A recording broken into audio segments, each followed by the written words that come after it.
Hi, welcome back to my YouTube channel, the place where I apparently diagnose diesel particulate filter issues all day every day. I mean, a place where I talk about things that I find interesting while hoping you feel the same. Today we're taking a look at my new, rather used car I just bought. A 2012 Hobby 65 FL built on a Ford Transit.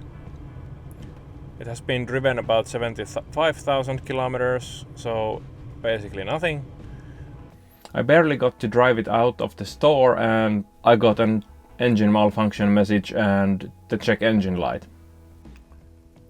I'm always driving around with a Chinese OBD2 reader connected into the car, and I just installed this Joying Android head unit into the car, which has the Torque Pro application here, and this thing was super helpful on the road to read the trouble codes here.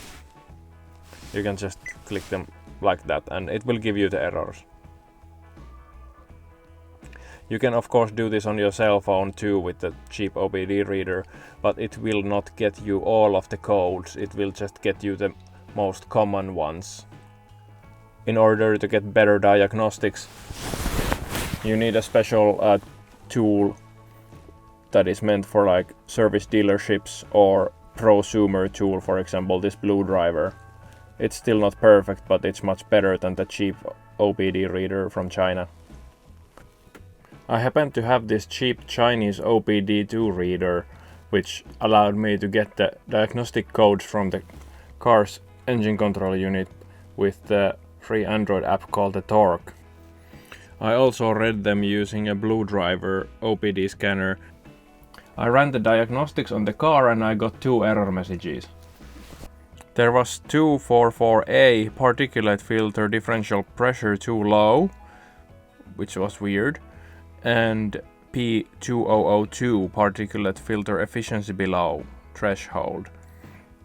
Both of these would indicate that there's a leak before the DPF, so the exhaust gas is escaping too easily. But I suspect this to be the DPF pressure sensor again that plagued my previous car also. As the new car is quite long, it's few millimeters under 7 meters long and it's 2.7 meters tall, it doesn't fit in a regular garage, so my usual place I take my car to did not take it. I took the car to a mechanic with a high enough service bay that the 2.7 meter high car can actually be lifted up, and we went through the exhaust system visually and there was no issue there. No apparent damage, that nothing was hit, and we checked all the hoses that connect the DPF to the DPF sensor.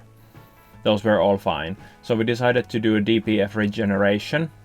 The DPF regeneration cycle adjusts the engine control unit in such a way that the engine injects the fuel in a bit different part of the combustion cycle, and the exhaust gas that comes out of the engine is way hotter than it usually is. So basically the engine is just unleashing a Book of Revelation type of stuff going on into the DPF, which helps to burn off the soot that has accumulated into the ceramic filters. This regenerates the filter and stops it from being clogged. If you have the DPF codes active, the car might be in what is called a limp mode, which means that you basically don't have any power in the car, but you can still drive home safely. If that's the case and you have those codes active, the car refuses to do the DPF regeneration on its own like it usually does. It has to be initiated by a computer. In order to activate the DPF regeneration, you will need a special computer to tell the car's engine control unit to start the DPF regeneration. And certain conditions like engine temperature have to be met, so you might have to drive around a bit before you can initiate it. After that the car will be idling about 2500 RPM for maybe a bit under an hour, and during that time you can't touch the brake pedal or the gas or it will end the routine.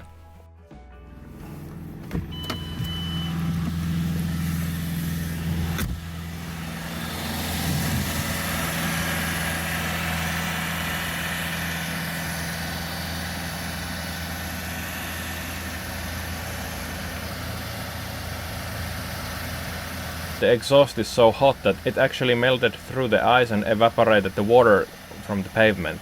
So there's a dry spot of pavement here. So be mindful where you do the regeneration. A few moments later. So far I'm hoping that cleaning the DPF did the trick, and if it didn't, the issue is probably in the sensor again. That is one of the most common problems in a diesel vehicle nowadays. If the DPF was clogged, I think the code that would come out of it would be P244B, which means that pressure is too high across the DPF filter, which means that it would be clogged. Because the DPF regeneration helped in my case, and my code was that the pressure is too low. This makes me suspect the issue is in the sensor actually. But so far regeneration of the DPF did the trick, so I will currently be leaving it at that. And as you can see, the DPF regeneration in this case did the trick, and there is no codes. Winning!